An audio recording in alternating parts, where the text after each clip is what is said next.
Como les decía, esto más que nada es una charla, una conversación que dice relación con los temas que hemos visto y algunos de los temas en los cuales generalmente uno entiende que hay cierto grado de dificultad para abordar el tema de corazón circulatorio, como los dos temas juntos. Obviamente, en estos temas lo que tenemos que tener en cuenta es que aparecen tres elementos que uno tiene que repasar de los conocimientos previos. Por un lado, yo tengo que ir a repasar la anatomía tanto del corazón como del sistema circulatorio y tratar de entender las diferencias. También tengo que repasar sangre, ¿está bien? Y en cierta forma también lo vinculamos un poco al tema de respiratorio, de aparato respiratorio. Esto quizás es sobre lo que vamos a volver al final. Básicamente uno debería estar en condiciones de poder responder perfectamente bien a preguntas tales como ¿qué es el gasto cardíaco? ¿Qué es el gasto cardíaco? Y uno podría decir, bueno, es el rendimiento del corazón. Primera cosa, reforzar el concepto de que acá hay sinónimos, gasto cardíaco, esfuerzo cardíaco. Cuando uno dice esfuerzo o gasto cardíaco o rendimiento del corazón, lo que dice es cuánto trabaja el corazón en una unidad de tiempo. Es decir, cuánto produce, cuánto saca de sangre el corazón, cuánto envía el corazón de sangre a los tejidos en una unidad de tiempo. Entonces, la unidad de tiempo la podemos definir claramente en términos de que vamos a medirlos en términos de un minuto. ¿Y cómo llegamos a establecer cuánto es el trabajo que hace en un minuto? Fácil. Lo que multiplicamos es la cantidad de sangre que el corazón le manda a los tejidos. ¿Y cómo sabemos cuánto le manda? Simple. En realidad, lo que tenemos que no es tan simple, pero lo que establecemos es que la sangre que sale del ventrículo izquierdo en un determinado momento en un latido, si la multiplicamos por la frecuencia cardíaca, nos va a estar dando ese esfuerzo que hace el corazón en un minuto. Por lo tanto, acá es simple. Tenemos que primero establecer el volumen sistólico y multiplicarlo por la frecuencia cardíaca. De hecho, no, estaría tentado, y después lo vamos a hacer, en hacer ejercicios donde calculemos cuánto sería el gasto cardíaco de una persona que tiene una frecuencia cardíaca de 80 latidos por minuto y su volumen sistólico es de 70. Fíjense que ahí es simple, multiplicaríamos la frecuencia cardíaca, 80 latidos por minuto, por el volumen sistólico de 70 mililitros. Y eso nos va a estar dando específicamente lo que sería el volumen sistólico. Claro, el problema es que el volumen sistólico, es decir, la cantidad de sangre que puede eyectar el corazón, se puede ver modificada básicamente por tres razones.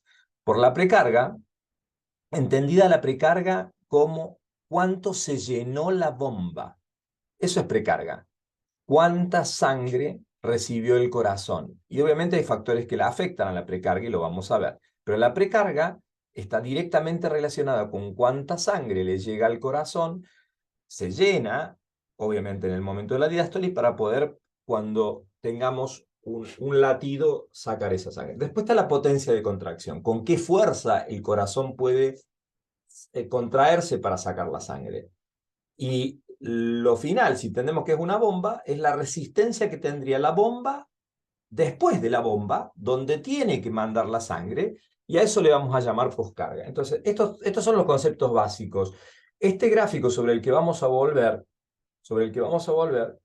es sumamente importante porque acá está definido todo. Claro, este es un gráfico donde este señor, que es Biggers, lo que hizo es poner todo en un solo gráfico. Y lo interesante es que después, en un determinado momento, podría llegar a haber una pregunta que específicamente diga, a ver, en el momento en el que se cierran las válvulas auriculoventriculares y hasta que se vuelven a abrir las válvulas aórticas para que la sangre comience a salir del corazón, ¿a qué periodo estamos haciendo referencia? Y ahí claramente uno diría, es el periodo en el que se cerró la válvula auriculoventricular, todavía no se abrió la válvula aorta, se comienza a aumentar la presión dentro del ventrículo y claramente se mantiene el volumen se va a mantener igual.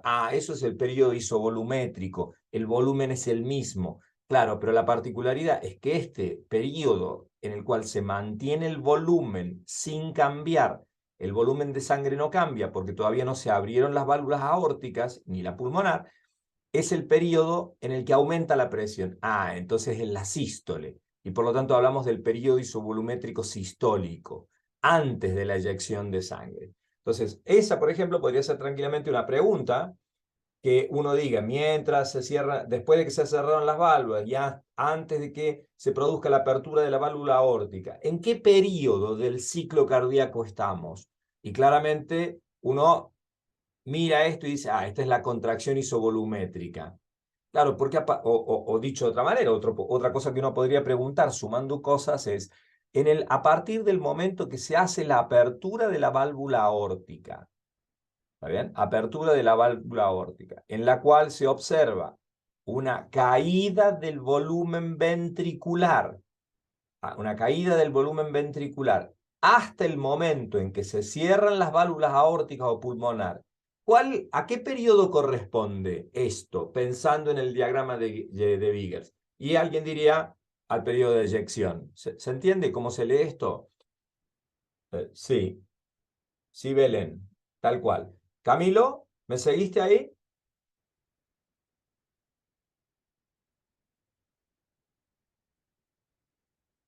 Ok, perfecto. Y esas pueden ser preguntas. Fíjense que ese es el tipo de preguntas que uno podría estar esperando hacer. O que específicamente uno les diga, señores, en el momento en el cual se produce el cierre de la válvula aórtica, ¿está bien? Y antes de que se produzca la apertura de las válvulas aurículo-ventriculares, ¿cuál es el ruido cardíaco que esperaríamos encontrar? El segundo ruido. ¿Sí? Entonces, acá uno tiene que ir leyendo cada una de estas cosas, viendo en qué periodo está y tratando de establecer cuál es la relación que esto tiene. Este gráfico, que lo vimos varias veces, es súper interesante en términos de que aquí lo que yo hago es establecer cómo cada una de estas situaciones puede vincularse con las otras. Ejemplo, acá yo estoy diciendo que durante la despolarización del atrio, ¿está bien? Se produce la onda P, y eso es tal cual. Entonces, fijémonos, claramente lo que tengo es la aurícula está llenando los ventrículos, y hacia el final de la diástole, al final del momento, hace falta contraer la aurícula para que se termine de llenar el ventrículo. ¿Eso a qué corresponde? Es una acción que va a ocurrir justo después de la onda P, porque la onda P es la despolarización y segundos después viene la contracción de la aurícula. Si yo lo llevo y sigo, después lo que va a ocurrir es que va a empezar a despolarizarse el músculo, viajando la onda por el tabique y luego por las paredes de los ventrículos.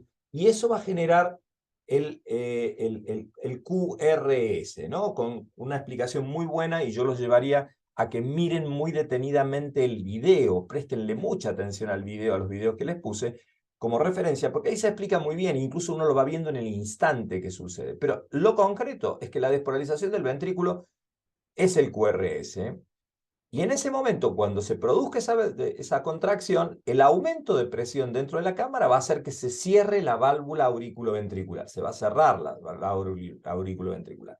Y después de eso, lo que vamos a tener es que se inicie el periodo de repolarización ventricular. ¿Está bien? Que da lugar a la onda T.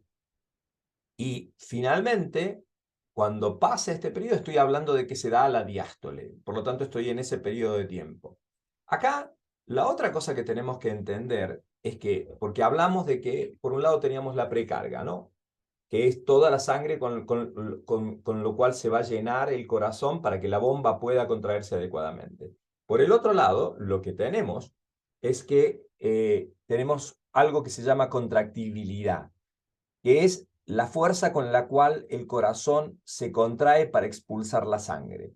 Y esto se puede ver modificado en forma positiva o negativa. Obviamente, si le damos digitálicos o le damos catecolaminas, por eso le ponemos una inyección de catecolaminas al corazón cuando está en paro, o le damos calcio o cafeína, el aumento de la contractibilidad va a aumentar. Mientras que, por el contrario, hay causas muy claritas que van a producir que la contractibilidad disminuya.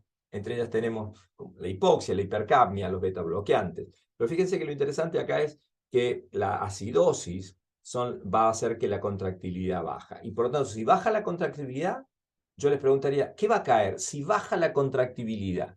La precarga es la misma, La precarga es la misma. La poscarga es igual, pero si baja la contractibilidad, si nos volvemos a este gráfico y baja la contractibilidad, ¿qué es lo que va a caer? A ver, Belén, Camilo, respondan. ¿Qué bajaría?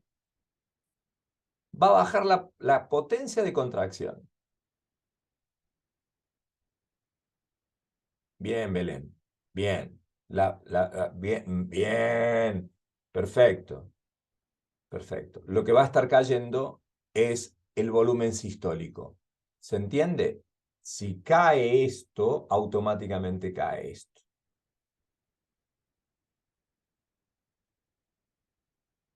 Es distinto de la poscarga, porque la poscarga tiene que ver con la fuerza contra la que se contrae el músculo cardio, es decir, la fuerza con la cual tengo que ir en contra para lograr sacar la sangre. ¿Está bien? El ejemplo que dábamos es el de la puerta cerrada, el que costaba más cerrar la puerta, mejor dicho, abrir la puerta, no cerrarla. Y esta es la que se corresponde con la ley de Laplace, ¿no? Que en realidad la poscarga va a ser una relación directa, ¿está bien? Con el radio. Cuanto más pequeño sea el radio del vaso sobre el cual tengo que hacer fuerza, mayor poscarga voy a tener. Si tengo una persona que tiene una contracción de todas sus eh, esfínteres precapilares, más fuerza va a tener que hacer. Que es el caso de lo que ocurre, por ejemplo, en la hipertensión, ¿está bien? Que aumenta la presión periférica y por lo tanto aumenta la poscarga. ¿Hasta ahí vamos bien? Sí, perfecto. Eh, y si yo también, por ejemplo, voy haciendo que yo empiezo a tener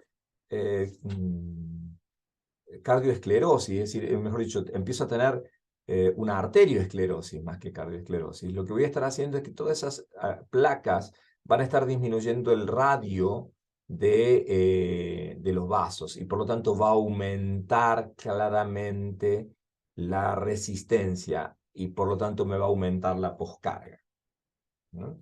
Y por lo tanto, cada vez que tenemos un aumento del grosor de las paredes, lo que vamos a estar teniendo es un aumento de la poscarga.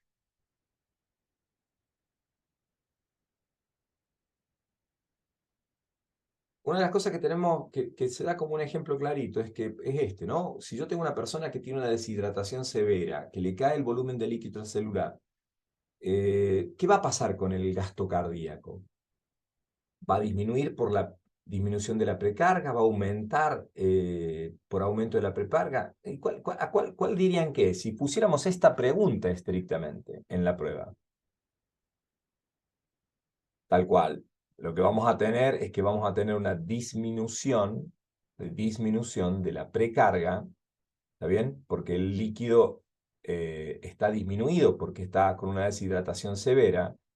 Y por lo tanto, lo que vamos a tener no es una disminución de la poscarga porque la resistencia no está aumentada, tampoco va a disminuir la contractilidad porque el corazón no está enfermo, lo que le falta es líquido y por lo tanto va a disminuir porque disminuye la precarga. ¿Estamos?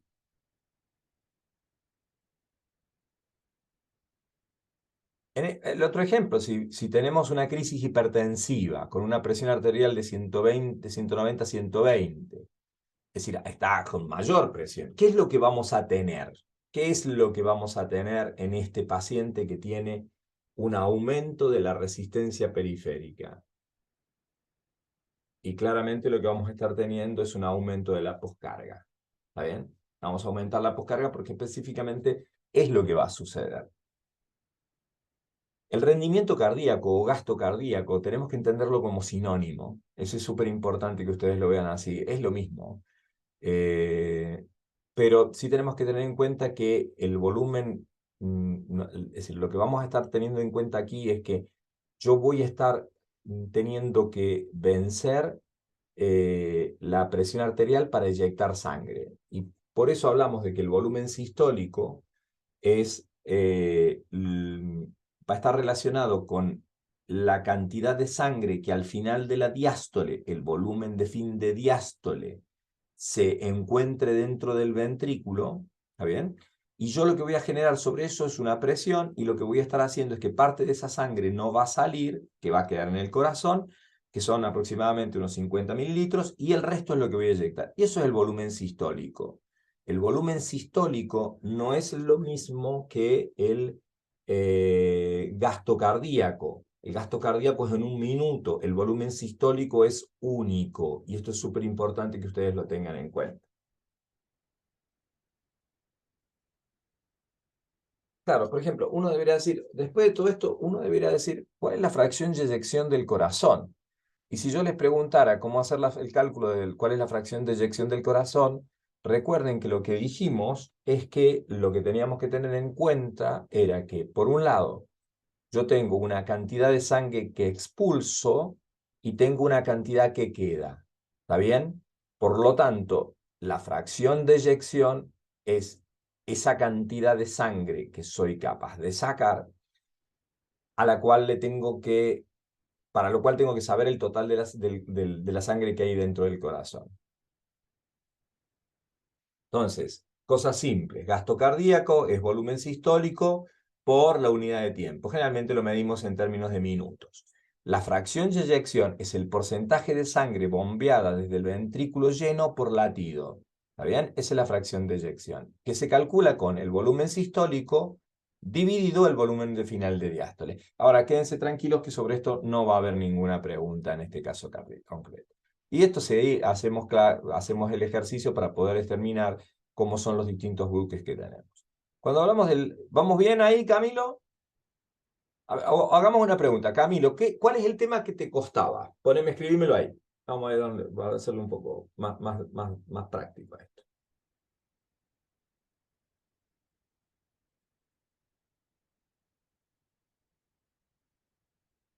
Eh, ¿Cuál de todos estos? ¿Cuál de los temas es el que vos decís, en este tema no lo entendí, profesor? De todo lo que estuviste estudiando, supongo que habrás ya estudiado una parte importante.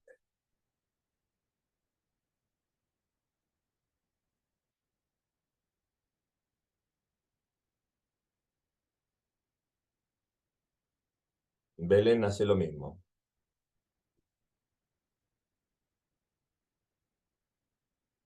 Digo yo, para aprovechar más el tiempo.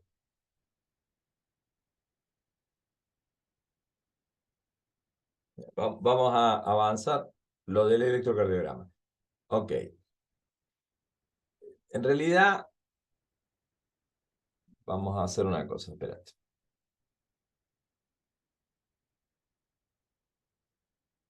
Belén, ¿te parece bien que interrumpamos un poquito esto y veamos lo del electrocardiograma? ¿El resto? Bien, perfecto. No tienen problema. Parece que tienen los mismos problemas que tenemos. En realidad, tenemos que sí tener en cuenta...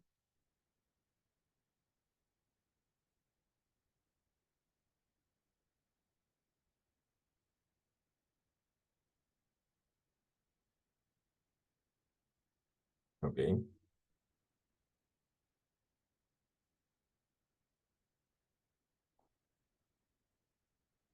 Voy a interrumpir la otra presentación y vamos a pasar a la otra para verlo más fácilmente. Vamos a volver sobre lo que explicamos de corazón, ¿está bien? Y voy a asumir que tu pregunta en particular dice relación con todo el tema del electrocardiograma, por lo tanto partamos de la base de lo siguiente. Cuando hablamos del electrocardiograma estamos hablando de esto, ¿no es cierto? ¿Sobre esto tenés dudas, Camilo, o no? O sobre esto, partimos de acá. Es decir, ¿qué es el electrocardiograma? Es la representación gráfica de todo el corazón. Y lo podemos separar en distintas partes que son las que dibujamos. Hay una onda que es la onda P, que es la que corresponde a la despolarización de la aurícula o el atrio, como le quieran llamar. Después tenemos un QRS que corresponde a la despolarización del ventrículo. Después tenemos la onda T, que es la repolarización.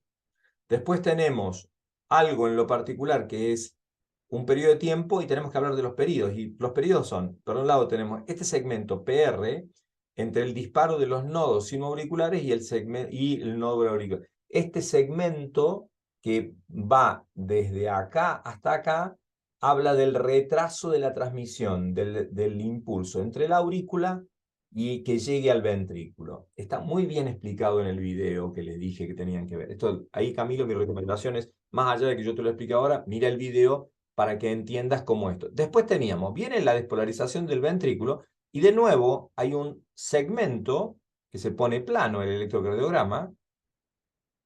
¿Cómo que no se ve nada?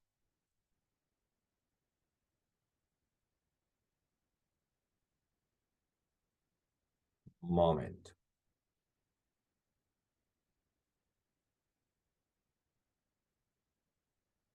Ahora, los que están del otro lado, bien. Estábamos hablando de esto, ¿no es cierto? La despolarización de la onda P, que corresponde a la despolarización del atrio. Después tenemos un periodo, un segmento, que es lo que va a demorar en transmitirse desde la aurícula hasta que llegue a la pared ventricular. Se ve muy bien en el video, Camilo. Te pido por favor que mires muy bien todos los 5 videos. ¿Los viste? ¿Lo vieron? Hay que mirarlos. ¿Está bien? Entonces, yo tengo ahí, los miro y digo, ups, acá estoy, termino acá. Llegó la señal al ventrículo, pasó por el tabique, en el tabique se da la despolarización de la onda Q, después viene la despolarización de toda la masa ventricular, y finalmente la parte más alta del ventrículo se despolariza. Todo eso es el complejo QRS. Terminado esto, lo que va a haber es un periodo de tiempo que se va a dar en esta fase, que ocurre, acá tengo una fase 2 del potencial de acción, que es cuando comienza a darse la repolarización. Y finalmente tengo la onda T, que es la repolarización del ventrículo propiamente tal. Todo este periodo de tiempo que va entre el inicio del QRS y que empieza la repolarización, uno podría preguntarse a qué corresponde. Y uno dice, bueno, es todo despolarización, ¿está bien? Y entonces, si acá se contrajo y después viene la repolarización, todo esto va a estar parecido, sí, va a estar sucediendo en el periodo sistólico. Y eso es lo que vamos a tratar de ver en el otro gráfico. Si ustedes lo ven acá, acá, acá tienen este mayor detalle. Y fíjense qué interesante que acá, yo digo, acá se contrae la aurícula. ¿Está bien? La aurícula, cuando se contrae, ¿sucede en la diástole o en la sístole ventricular? La contracción de la aurícula. Una pregunta muy simple, muy simple, pero muy buena. Camilo, ¿cuándo sucede la contracción de la aurícula? ¿Sístole o diástole?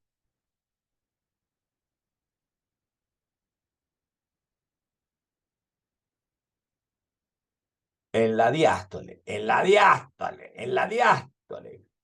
No confundir la contracción con la sístole. Recuerden que la sístole es el periodo en el cual el corazón va a eyectar sangre, va a sacar sangre hacia afuera.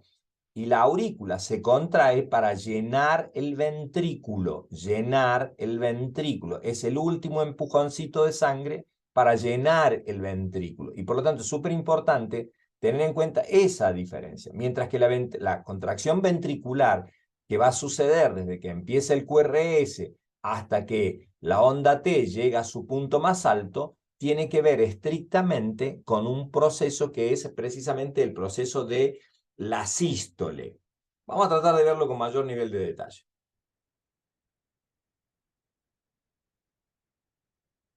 Otra cosa, entre medio de todo esto tenemos que entender que hay procesos que regulan la función cardíaca, que los hemos visto, que tiene que ver con que el corazón se regula solo. Cuanto más sangre le llega, más fuerza de contracción va a tener que tener. Ley de Franz-Starling. Cuanto más se estira el músculo, cuanto más cercano es el volumen telediastólico al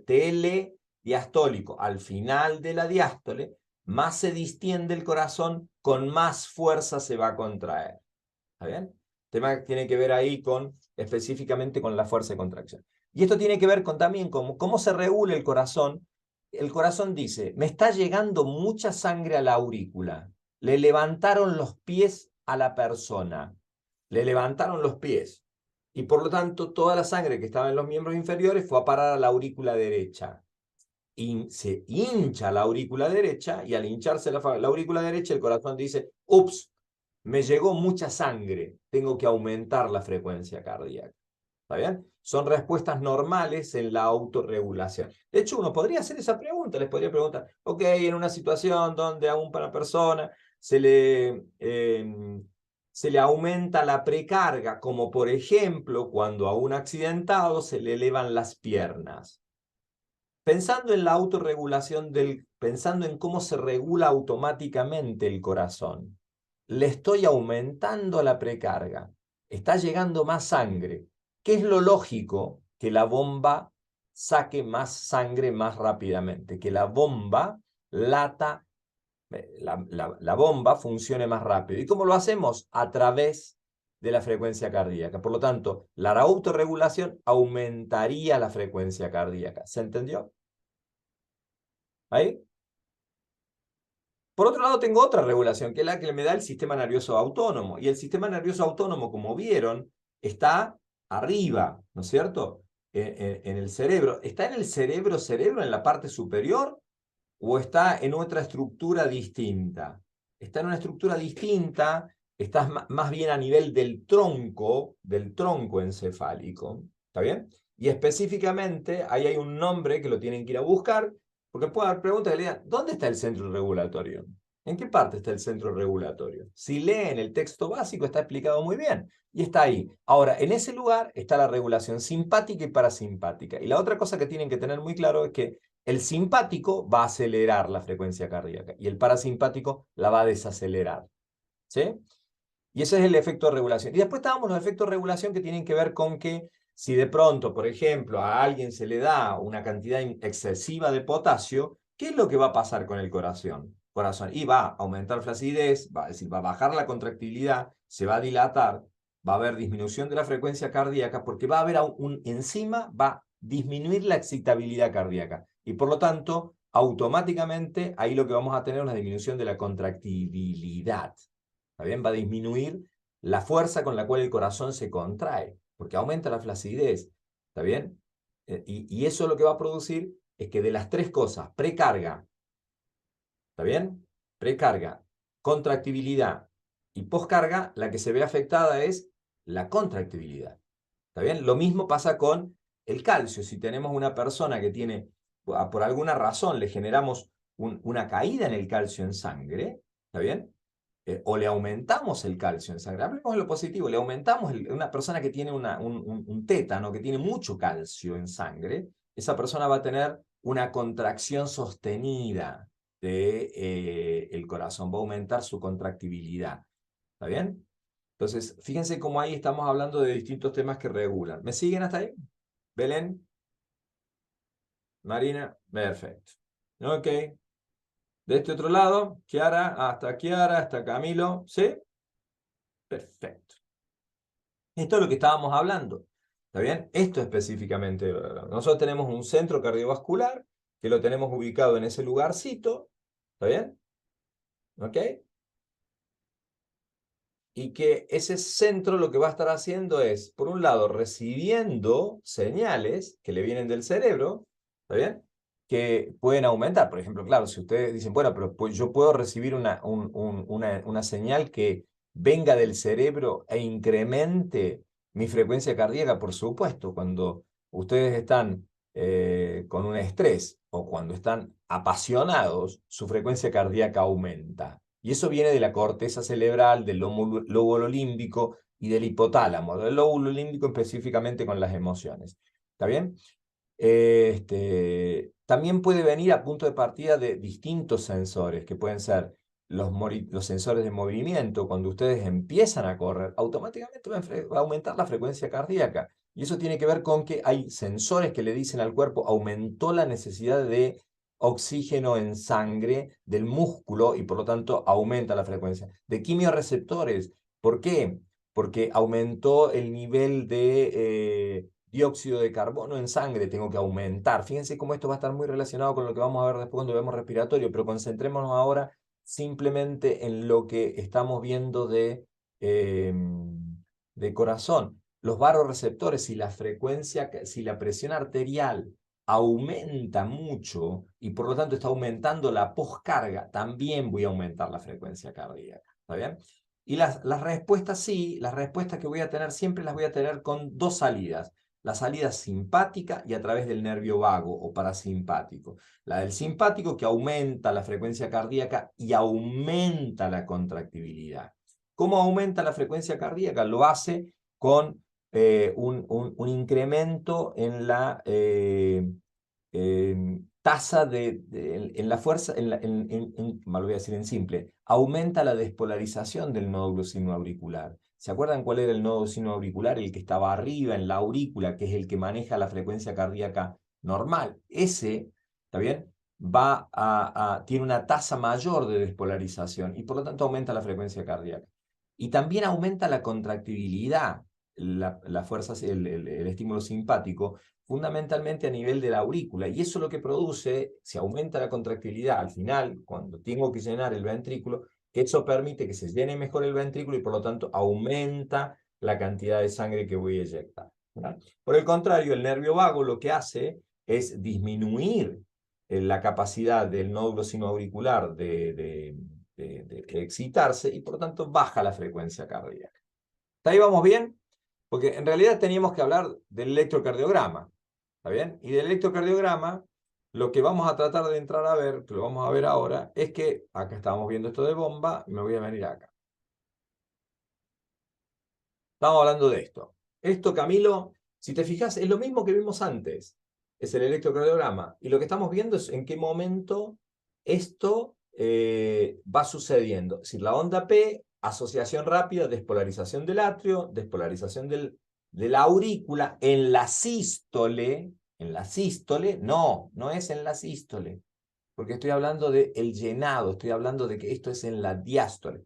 Veamos lo más simple acá. Vamos a ver acá. Fíjate, acá estamos. Acá lo que estamos es viéndolo exactamente. Estamos hablando de la contracción de la aurícula. ¿Cuándo se da la contracción de la aurícula? En la diástole.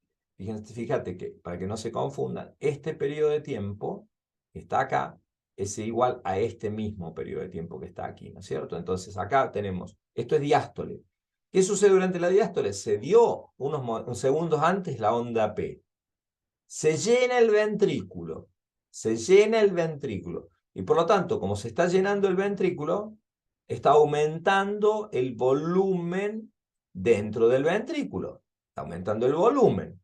Y al mismo tiempo que aumenta el volumen, está subiendo de alguna manera la presión dentro del ventrículo porque está llenándose como una bolsa que se está llenando. Llega un momento donde aquí lo que va a suceder es que se llenó tanto el ventrículo que se cierran las válvulas auriculoventriculares. Se cerró. No hay más sangre entrando al ventrículo. Y en este momento empieza una contracción, porque estamos hablando de que ya pasó el QRS, que era la despolarización de la aurícula. Entonces, en el momento que pasa la despolarización de la aurícula, lo que tengo es que aumenta la presión dentro del ventrículo. Acá está aumentando la presión dentro del ventrículo.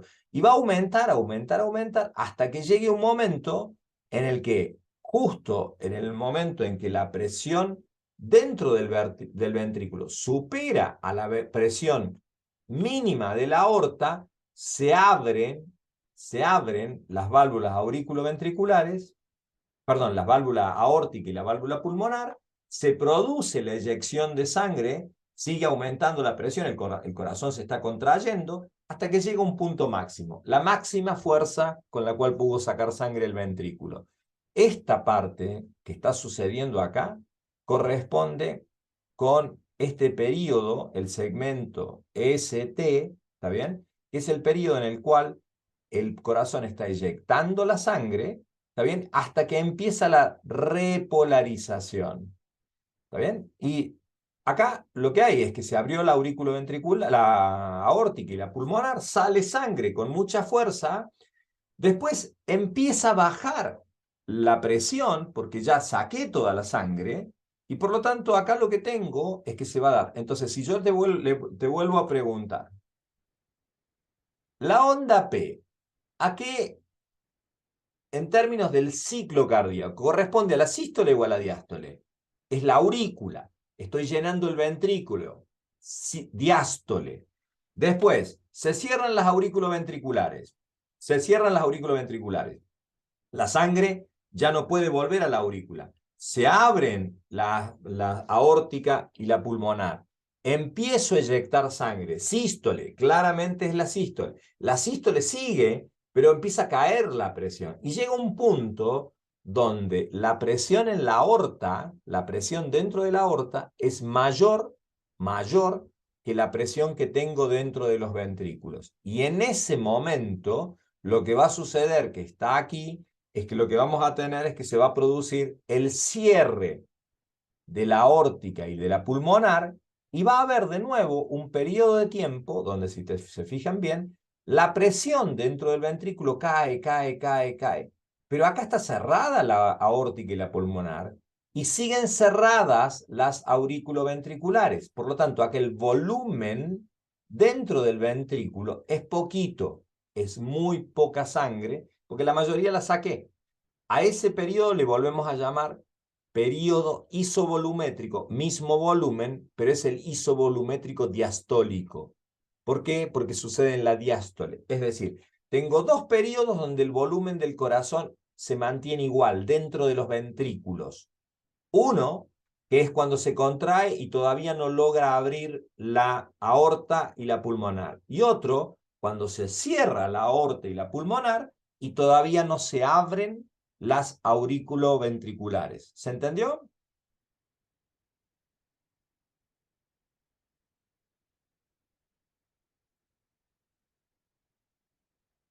Vamos a hacer una pregunta a todos. Ahí, a ver, si yo les preguntara, a ver si me entendieron.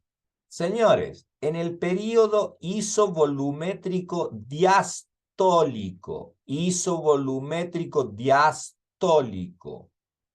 ¿está bien? Dígame qué válvulas están abiertas en el isovolumétrico diastólico. ¿Qué me tendrían que responder? ¿Hay alguna válvula abierta en el periodo isovolumétrico diastólico? Bien, Belén. No, no hay ninguna abierta. En los dos periodos isovolumétricos, sistólico y diastólico, las válvulas están cerradas. El corazón está con las dos tapas puestas, la tapa de la aurícula y la tapa hacia la aórtica y la pulmonar están cerradas. Y por lo tanto lo que hay es una contracción. Por eso hablamos de isovolumétrico. Se contrae, ¿está bien? O se relaja, pero las válvulas están absolutamente cerradas. ¿Cuál es la diferencia entre el isovolumétrico sistólico y diastólico? De nuevo, les hago la pregunta. ¿Cuál es la diferencia entre el periodo isovolumétrico sistólico y diastólico? Y les doy las siguientes opciones. Opción 1, que la presión en el sistólico aumenta y en el diastólico disminuye dentro del ventrículo. O al revés. Y ustedes me deberían decir, no, en el sistólico, la presión dentro del ventrículo, volvamos para acá, aumenta. En el isovolumétrico sistólico, aumenta la presión dentro del ventrículo hasta que abre la arteria, la válvula aórtica y la válvula pulmonar. Y en el diastólico, al revés, disminuye. ¿Hasta qué punto? Hasta el punto en el que la presión dentro del corazón es menor a la presión que hay en la aurícula. Y ahí se van a abrir las válvulas. Perdón, ¿se entiende un poco cómo hay que mirar esto y cómo hay que mirar este gráfico? ¿Que hay que mirar todo en el mismo momento? Luego tengo el periodo, este periodo, el 7, ¿está bien? Que es en el que se cerraron las válvulas, perdón, se cerraron la válvula aórtica y la pulmonar para que se llene el ventrículo. Y acá está entrando sangre en forma abrupta. ¿Por qué? Porque es toda la sangre que estaba acumulada acá, venía de la vena cava superior e inferior, está ahí esperando la sangre, se abrió la válvula. ¿Cuándo se abre? Cuando la presión dentro del ventrículo, es menor que la presión que hay acá en la cava. Entonces automáticamente se abren estas válvulas, se llena, empieza a llenar el ventrículo y se va a llenar el ventrículo completo hasta que empiece a aumentar de nuevo el ciclo completo. Y acá deberíamos estar volviendo a el punto anterior, que sería el punto 1. ¿Se entendió esto? Este es un ciclo continuo. ¿Estamos, Camilo? ¿Belén?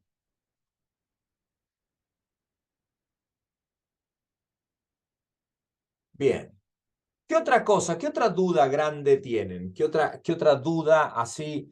¿Qué otra cosa dirían? Bueno, a ver, si usted me va a hacer una pregunta en la prueba, dígame, ¿qué va a preguntar de esto? Eso no se los voy a decir, pero sí puedo tratar de ver qué duda grande tienen. O contarles yo cuáles son las dudas que habitualmente tienen cuando hacemos la prueba.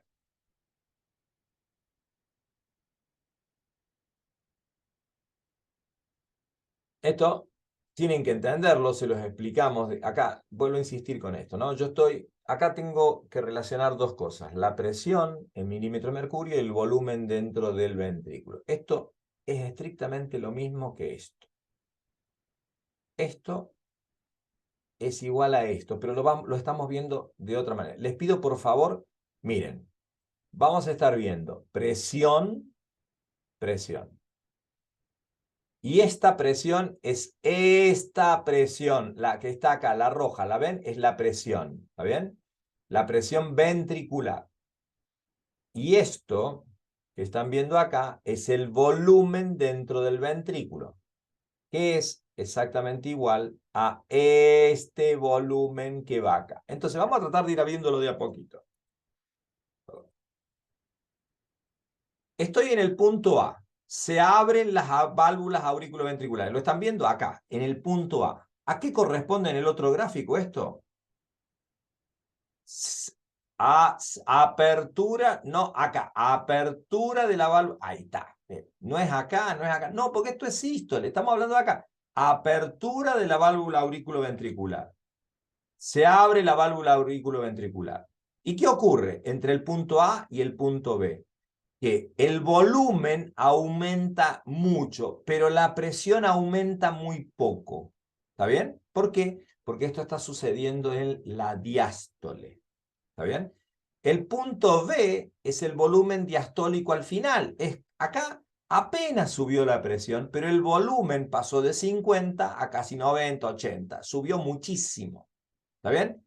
Y sube hasta un punto donde entre este punto, ¿está bien? Va a empezar a subir la presión, se va a dar entre el punto B y C, se va a dar la contracción isovolumétrica. Fíjense, no cambia el volumen, sigue habiendo los 100, los 90 centímetros de sangre, pero aumenta la presión hasta un punto donde acá en el punto C se abre la válvula aórtica. Volvamos para atrás. ¿Está bien? Se abre acá estamos hablando de que estábamos acá, ¿está bien? En el B, esto es entre B y C, pasó esto, y acá se abre la válvula aórtica. ¿Está bien? Y en ese punto en el cual se abre la válvula aórtica, la presión sigue subiendo, pero el volumen disminuye. Pasa de 90 a 50. Disminuye el volumen. Y de nuevo, acá lo que vuelvo a tener que se vuelven a cerrar, ¿está bien? Es decir, entre el D y el C sale la sangre pura sístole, y el D, lo que ocurre es que tengo el volumen final de la sístole y en ese momento se cierra la válvula aórtica. Y por lo tanto, entre el punto D y el punto A vuelve a ocurrir la relajación isovolumétrica. ¿Sí? Yo sé que esto es complejo, pero lo entendieron ahí. ¿Estamos hasta ahí?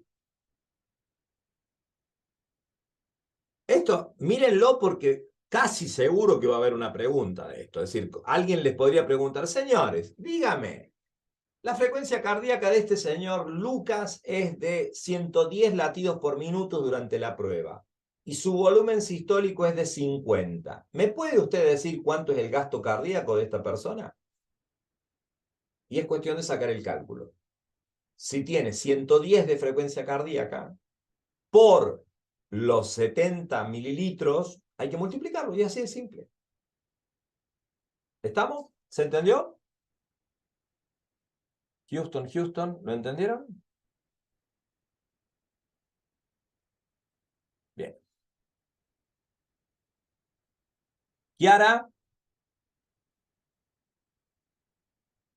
recuerden siempre que el volumen sistólico puede depender de la precarga, la contractilidad y la poscarga. Y que una de las preguntas podría ser cómo se modifica esto. ¿Qué pasa si baja la precarga? ¿Qué pasa si aumenta la contractibilidad? ¿Qué pasa si aumenta o disminuye la poscarga? Entonces, volvemos a reforzar. La precarga es la fuerza que distiende el músculo cardíaco. ¿Está bien? Y acá es donde aparece la famosa ley de Frank-Starling, que dice que existe una directa relación entre cuánto se estira el corazón, ¿está bien? Cuánto se estira y el acortamiento. Y es lo que veíamos, que si yo logro mantener una buena relación, voy a tener un aumento del sarcómero que va a permitir que la unión de actina y miosina aumente la fuerza de la contracción. Es decir, si yo logro una separación óptima, voy a aumentar la contracción. Ahora, ¿con qué se separan estas fibras de actina y miosina? Con el llenado. ¿Y qué es el llenado? La precarga. Cuanto más sangre entra, precarga, más voy a lograr que la ley de Frank-Starling esté en su punto óptimo. ¿Estamos hasta ahí?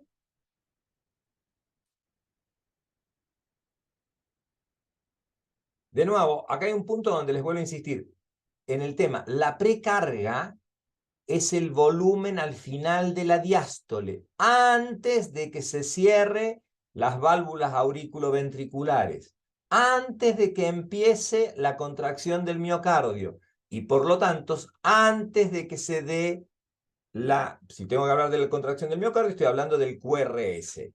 ¿Estamos hasta ahí?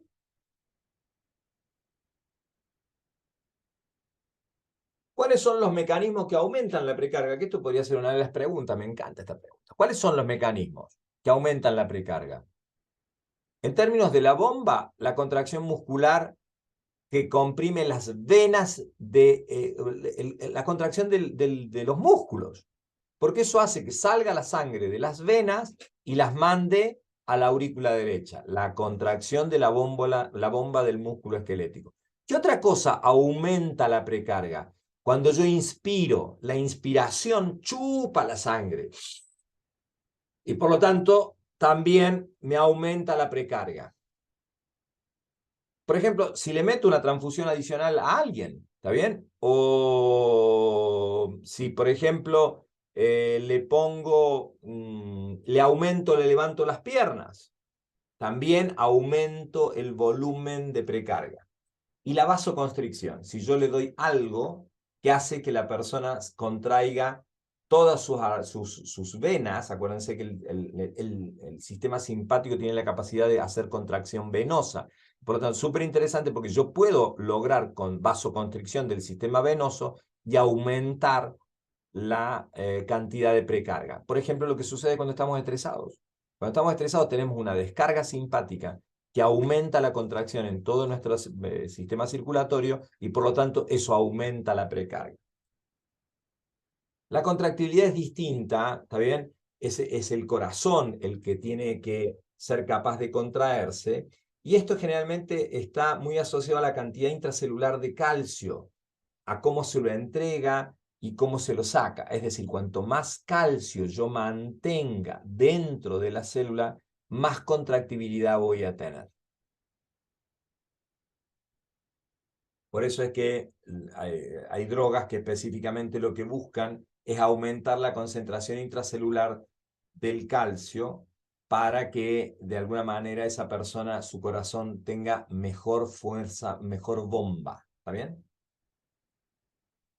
Esto ya lo vimos, esto lo vimos hace un ratito, lo habíamos visto, Camilo, este ejercicio lo vimos. ¿Y otra cosa les causa dudas aprovechando los últimos 4 minutos? Camila, Kiara, Lucas, Belén, las otras personas que están por el otro lado, cualquiera de los otros de enfermería. ¿Qué cosa les causa? Pero vamos primero con los de quienes que son los primeros que tienen la prueba. ¿Qué duda grande tienen? Camila, Kiara, Lucas,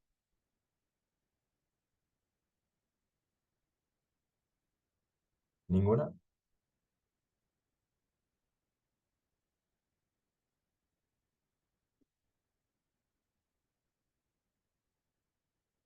Voy a hacerlo al revés. ¿Qué tema?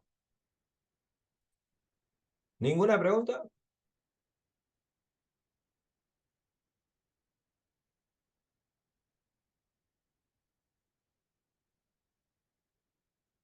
¿Cuál es la definición de precarga? Muy buena pregunta, es lo que estábamos viendo. La precarga, dentro de, déjame ponerme acá, a ver si estamos bien.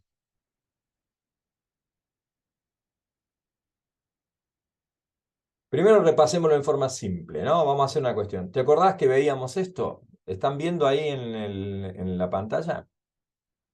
Yo ahí me moví. Déjenme ver. ¿Están viendo lo básico de... ¿Están viendo la figura del corazón? Porque ahora como estoy con dos pantallas. ¿Sí? Lo básico de conocimientos previos tiene que decir la pantalla. ¿Es esa la que están viendo?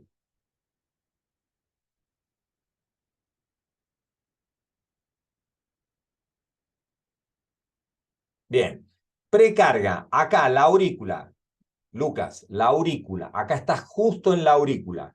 La aurícula es donde el corazón acumula sangre para después pasarlo a la bomba.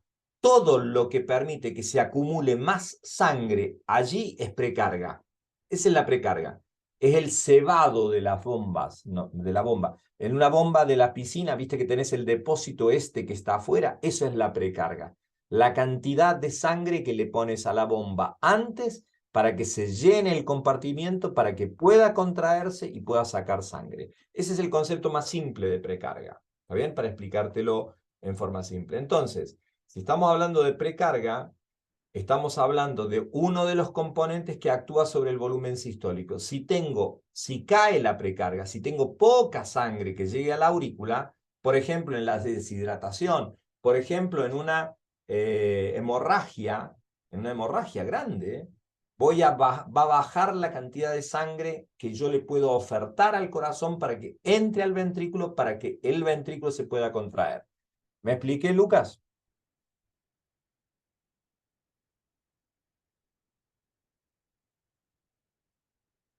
Perfecto. Ok, ¿otra duda?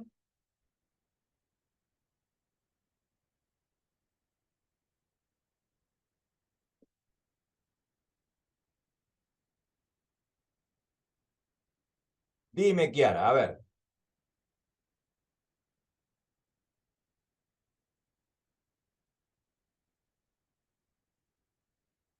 Exacto. La contractibilidad, Kiara, la contractibilidad del corazón, ¿te acordás? Mira, déjame mostrártelo en términos simples. Vamos a volver para atrás también un poquito.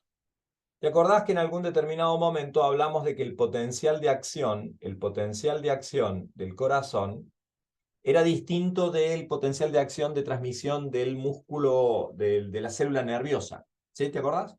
Y en lo particular dijimos que la célula muscular tenía un potencial de acción que era distinto, que mantenía una despolarización durante mucho tiempo. ¿Te acordás? Que es este gráfico que estás viendo. ¿Lo están viendo? Respóndame solo si lo están viendo. Perfecto. En este gráfico, al igual que el potencial de acción del sistema nervioso, para que se despolarice rápido, había que hacer el ingreso rápido de sodio. Pero para lograr que se mantenga este canal abierto, mejor dicho, no el canal abierto, para que se mantenga positiva la célula y por lo tanto se mantenga despolarizada, para lograr que haya contracción, lo que hacíamos era que se mantuviera el flujo de calcio hacia adentro de la célula. Mantenemos mucho calcio. Y por lo tanto, respondiendo estrictamente a tu pregunta, el punto es ese. Lo que hacemos para aumentar la contractibilidad es aumentar el calcio intracelular. ¿Está? Este gráfico, por favor, préstenle atención, porque fíjense que están las tres grandes diferencias, ¿no? Dos grandes diferencias. ¿Qué ocurre? ¿Por qué yo puedo mantener la despolarización durante mucho tiempo? ¿Por qué la célula del músculo cardíaco se mantiene despolarizada? Que eso evita que le llegue otro nuevo estímulo y tener un periodo refractario de tiempo que evite que yo tenga una contracción una detrás de otra, porque si tengo una contracción detrás de otra, no va a funcionar bien. Lo que tengo que tener es una despolarización que se mantenga en el tiempo, que me permita tener un periodo refractario y que permita que tener una buena contracción del músculo cardíaco. ¿Sí? ¿Estamos? Bien. ¿Qué otra duda existencial? Siendo las 12:02, ya estando en el horario de protección al menor.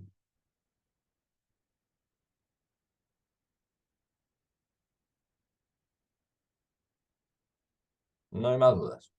Bueno, espero que les haya sido útil. ¿Alguna otra duda del otro lado? No. Perfecto.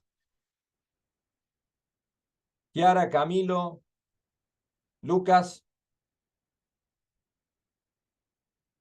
¿estamos bien? Lean perfectamente bien los temas de lectura. ¿Está bien? Para la prueba. Vean los videos. ¿Estamos? Muy bien. Nos vemos. Chau, chau. Pórtense bien. Disfruten el fin de semana.